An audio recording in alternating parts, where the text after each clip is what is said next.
колку ќе чини постната трпеза која вечерва треба да биде во домовите и дали граѓаните можат да си дозволат да ги купат сите производи кои традиционално треба да бидат дел од празничната вечера. Се ќе зависи од тоа колку длабоко раката ќе посегне во джепот за да се набават намирниците. За дел од граѓаните поскапување има, за дел цените се исти во овој празничен период.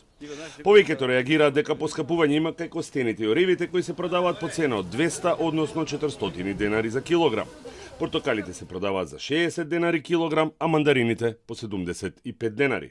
Се знае постна трпеза, обично гравче, тавче неизоставно, постните сарми, пита и неизбежното лепче со паричка.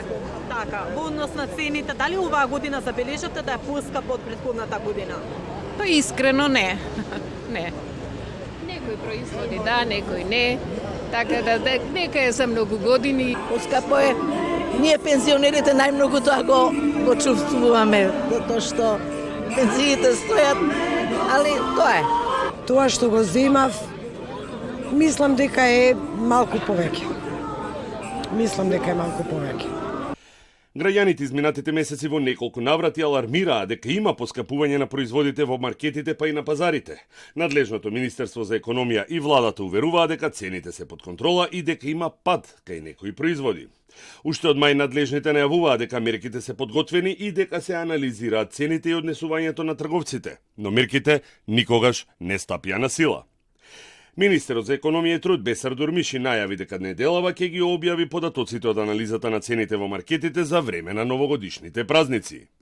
Идната недела ќе бидете известени и за ова ќе ги земеме податоците од овие денови, нели крајните денови на месец декември и еве првите денови на месец јануари и ќе бидете известени и јавноста и вие за односно во рамки на ова дали има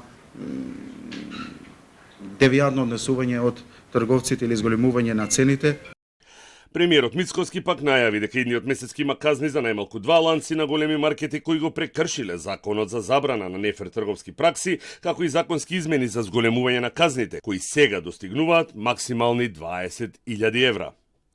Заклучно со ноември минатата година, според податоците на Државниот завод за статистика, инфлацијата изнесуваше 4,1%.